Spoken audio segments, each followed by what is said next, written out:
오늘이 대선 전날입니다. 마지막 유세가 있는 날인데 각 당 후보들의 상황 좀 들어보죠. 먼저 더불어민주당 선대위 공보단장이죠. 조승래 의원입니다. 의원님 안녕하세요. 예, 반갑습니다. 조승래입니다.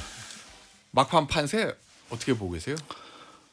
사실 저희들 뭐 판세를 의미 있게 보기보다는 이번 대통령 선거가 왜 치러지게 됐고 이 선거의 의미가 무엇인지에 대해서 국민들께서 한 번 더 심사숙고하고 이 대한민국의 위기를 어떻게 극복할 것인지에 대해서 또 어떤 리더십이 필요한지에 대해서 국민들이 고민하시는 그런 계기를 삼는 것이 맞다 이렇게 생각을 하고 있고요. 마지막까지 한 분 한 분이 이런 생각을 가지고 투표에 임하시기를 저희들이 간곡히 호소할 뿐입니다. 그 국민의힘에서는 뭐 역전이 시작됐다. 뭐 여론조사가 아직 공표는 안 되지만 골든크로스가 있다. 뭐 이렇게들 얘기를 하고 있잖아요. 민주당 자체 분석으로는 택도 없다. 역전을 허용하지 않았다. 뭐 이렇게 지금 보고 계시는 거예요. 그 김문수 후보 측의 그 주장은 그 여론조사를 공표할 수 없는 상황에서 그런 주장하는 것은 여론조사 공포의 행위가 될 것이고 허위 사실이 될 겁니다. 알겠습니다. 강력한 자신감을 지금 내비치고 계시는데 투표를 어떻게 전망하세요? 사전 투표율만 보면은 그게 그대로 반영되면 본투표율도 높아지지 않을까라는 관측도 있던데 어떻게 보고 계십니까? 예, 실제로 투표율을 전망할 수 있는 두 가지 수치가 있는데요. 첫 번째는 재외국민 투표가 79.5%라는 상당히 지난번 선거보다 한 8% 정도 이렇게 올라간 그런 투표율이 하나 있었고 사전 투표의 경우에는 보통은 이제 이틀 중에 하루는 주말이 포함되지 않습니까? 근데 이번에는 다 주중에만 투표가 있었거든요. 그래서 사전 투표율이 상당히 떨어지지 않을 걱정도 있었는데 지난 대선에 비해서 뭐 그렇게 많이 떨어지지 않은 상황이어서 국민들의 또 주권자들의 투표 의지는 매우 강력하다. 이 대한민국의 요 내란을 종식하고 그 대한민국의 위기를 좀 극복해 보자라는 그런 주권자들의 결단은 매우 큰 거라고 생각하고 있습니다. 그렇다면 그 높은 투표율은 이재명 후보에게 유리하게 작용할 거다. 이렇게. 누구한테 유리하고 불리한 걸 떠나서 이 위기를 극복하기 위해서 국민들의 참여가 많을수록 이 위기를 극복할 수 있는 그 이 통합의 에너지가 훨씬 더 많이 생겨나지 않겠습니까? 알겠습니다. 아니 근데 이 사전 투표 기간에 대리 투표하다가 잡혀가지고 구속된 사람도 있고 어쨌든 이 관리 부실 문제가 나오면서 노태학 선관위원장이 이제 대국민 사과까지 했잖아요. 의원님, 민주당에서는 이 사전 투표 관리 부실 문제 어떻게 보고 계세요? 저희들도 강력하게 유감의 표시를 한 바 있고요. 이 관리 부실 문제를 그러니까 사전 투표 첫째 날 이렇게 벌어졌던 일이니까 둘째 날 철저히 해달라고 했고, 그러니까 둘째 날은 첫째 날보다는 조금 그래도 혼란이 좀 덜했던 것 같아요. 근데 이 혼란이 본투표까지 가게 되면 본투표는 투표소가 또 워낙 많기 때문에 그리고 더군다나 지금 그 일련의 흐름 중에 이번 선거를 부정하려고 하는 시도들이 있습니다. 대표적인 분이 황교안 후보 같은 분이었는데 이제 그분이 사퇴를 하면서 김문수 후보를 지지하지 않았습니까? 맞아요. 물론 이제 김문수 후보도 그 사전 투표가 문제가 있다고 하면서 사실 사전 투표 폐지까지 주장을 하시다가 예전에 지금은 이제 입장을 바꿨습니다만 그러나 어쨌든 선거를 부정하려고 하는 흐름들이 명백히 있습니다. 있고 실제로 그분들이 막 투표장에 난입을 해서 투표하는 걸 확인하겠다고 해서 뭐 체포되는 경우도 있고 심지어는 투표소에 투표하러 들어가신 분들 뭐 영상으로 다 촬영하다가 항의를 받고 경찰에 연행되는 경우도 있고 이런 상황들이 곳곳에서 벌어지고 있어서 이런 일련의 흐름들이 선거를 부정하는 그 생각에 빌미를 주지 않도록 선관위는 철저하게 선거 관리를 해야 될 것입니다. 그 일반 몇몇 유권자들 어떤 후보의 지지자들 그 사람들이 그렇게 약간 불복하려는 움직임이 있다고 보세요? 아니면은 어떤 후보자 또는 정당이 직접적으로 좀 관여가 돼 있다고 보세요? 근데 실제로 지금 무슨 국제 뭐 부정선거 감시단인가 하는 분들이 들어와 있어요. 어떤 단체가요? 그렇습니다. 그거는 뭐 상당히 이제 극우적인 논리를 갖고 계신 분들인데 그래서 이분들에 대한 그 문제 제기를 아마 시민단체나 이런 쪽에서 좀 하신 걸로 알고 있고요. 이거는 대한민국의 이 소위 민주주의 수준을 너무 우습게 여기는 그런 이제 소위 형태로 보여지고요. 그 세력들과 연결된 세력들이 있지 않냐라는 의구심을 갖는 분들이 많이 있습니다. 혹시 김문수 후보가 절차를 지키지 않으면 결과를 승복하기 어렵다 이렇게 얘기했는데 이게 선거 불복을 위한 빌드업이다 이렇게 의심하고 계신 건가요? 사실은 그런 말을 그 할 필요가 없는 말을 왜 했는가? 당연히 그 생각 속에 그런 게 있지 않겠느냐. 물론 예. 국민의힘에서는 공식적으로 그 발언이 선거를 부정하기 위한 그 빌드업은 아니다라고 공식적으로는 얘기를 했습니다만 예. 그 뿌리 깊은 사고 속에 그런 인식이 있는 것은 아닌가라는 그런 걱정은 분명히 있습니다. 걱정이다. 예, 알겠습니다. 자, 의원님, 저 주말에 나온 선거 막판의 변수 이거 한번 짚어보죠. 리박스쿨. 이거 이제 뉴스타파가 단독으로 첫 주말에 이제 토요일쯤에 보도했던 건데 이 리박스쿨이라는 보수 단체의 댓글 조작 의혹 이게 이제 논란이 좀 커지잖아요. 이 민주당이 제기하고 있는 문제 핵심은 뭔가요, 의원님? 문제 핵심은 두 가지입니다. 첫 번째로는 조직적 댓글을 통해서 여론을 조작하려고 한 행위.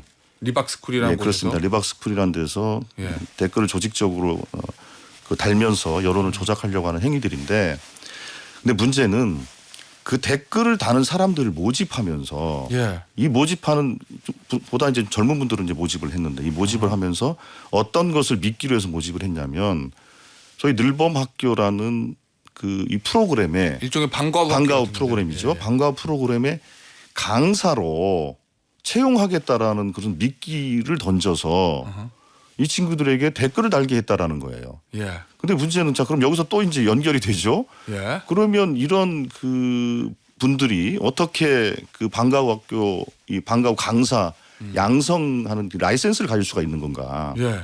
근데 알고 봤더니 그 손 대표라는 분이 교육부의 손대표. 그렇죠. 리박스쿨의 손 대표라는 분이 그 교육부의 정책 자문위원으로 돼 있고, 그리고 실제로 보니까 서울교대하고 10개 대학 학교에 대한 협약을 하고 있고, 또 저희들이 확인한 겁니다만 인천에서는 다른 이름으로 뭐 글로리라는 사회협동조합이 있는데 거기에서도 인천 지역도 학교에 대한 또 이걸 하고 있습니다.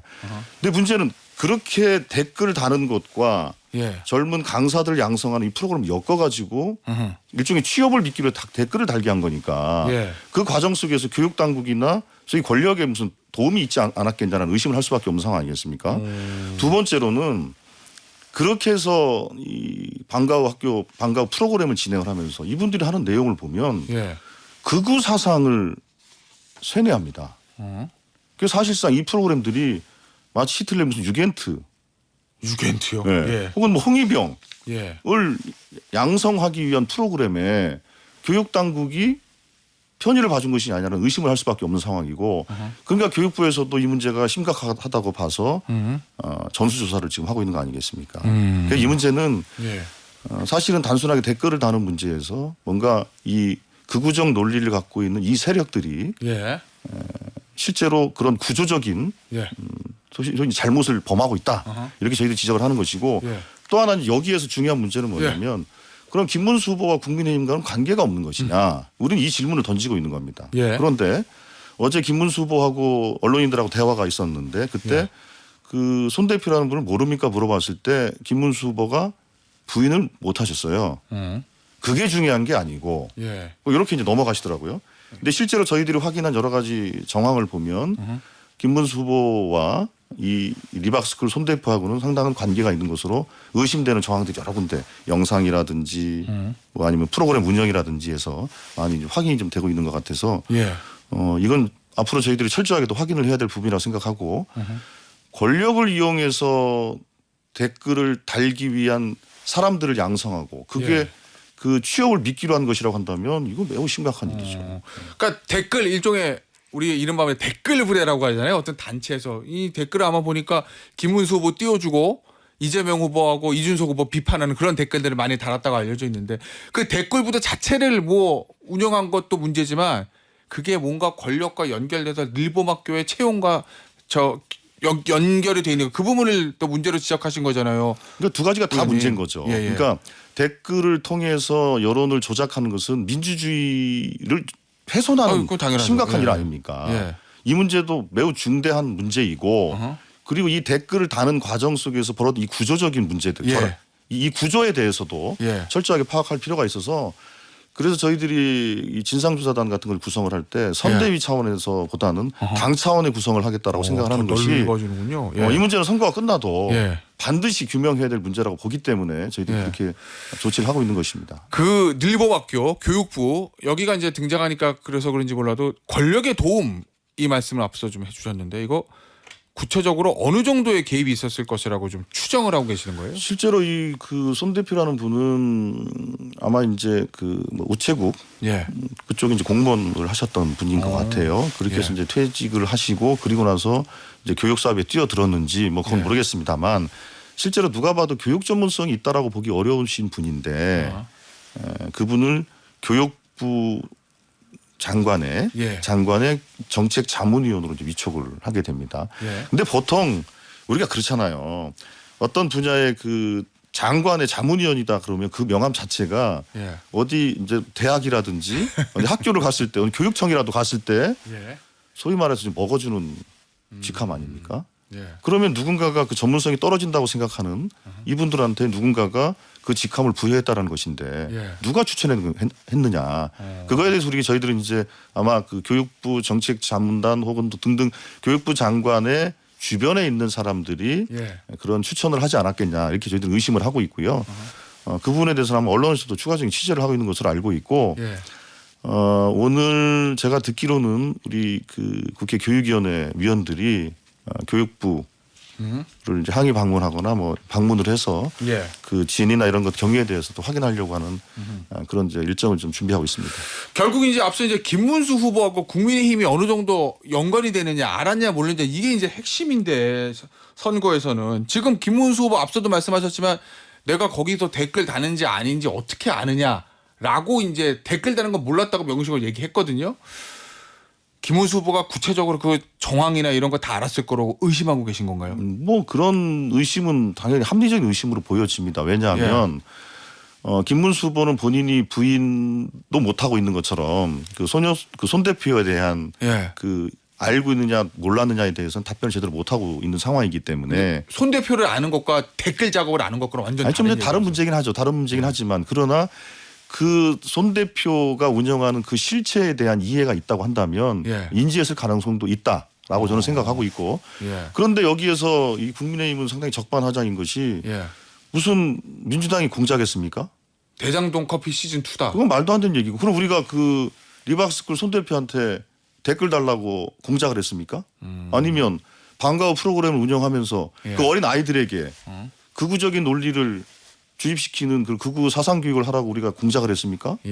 그건 말도 안 되는 논리를 펴고 있고 그런 주장 자체가 명백하게 허위 사실에 대한 얘기이기 때문에 그 부분에 대해서도 책임을 져야 될 것입니다. 어쨌든 저 리박스쿨한테 늘보학교를 저 일을 할 수 있는 라이센스를 일종의 라이센스를 준 건 교육부잖아요. 그렇습니다. 그럼 그 교육부에서 야 리박스쿨에서 요새 댓글 열심히 다나? 이러고 댓글 작업하는 것까지도 교육부다.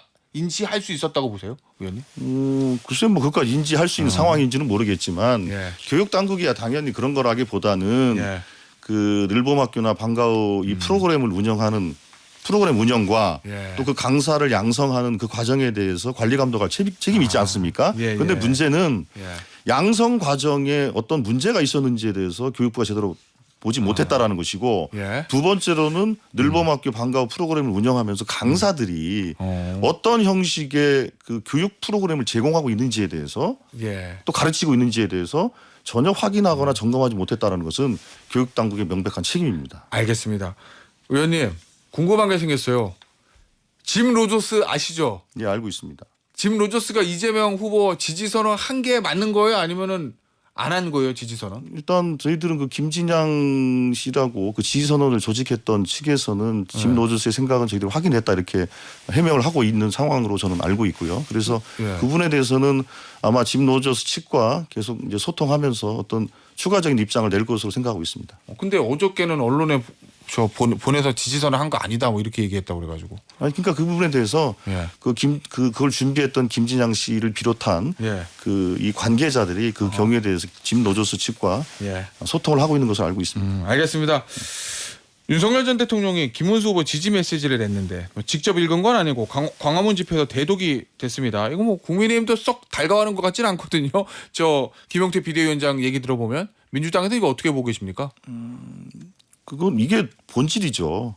이게 본질이다. 그럼요. 그 사실상 지금 이번 대통령 선거에서 국민의힘 후보가 김문수냐 윤석열이냐 이 질문을 국민들은 던지고 있는 거 아니겠습니까? 그 얘기는 그러니까 본질이 찔리니까 강하게 부정하고 있는 것을 보고 있고요. 예.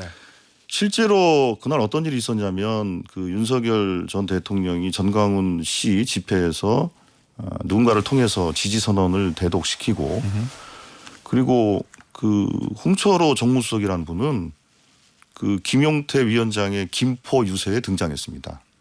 예. 예. 예, 본인 전 지역구니까 그런가요? 예. 아니 그런데 어떻게 그 정당의 예. 그 정치 집회에 그 정무수석이 참여한다는 게 그게 가당한 일입니까? 물론 뭐 거기서 무슨 연설하거나 그러진 않았겠죠. 예. 그런데 그 두 장면, 그 전직 대통령은 김문수 후보에 대한 지지선을 전광훈 씨 집회에서 하고, 예. 그 지금 정무수석이죠. 예. 그분은 그 유세 현장에 등장을 하고 이걸 우연이라고 보기는 어렵겠죠. 그러면은 김문수 후보 뒤에는 윤석열 전 대통령의 그림자가 있다.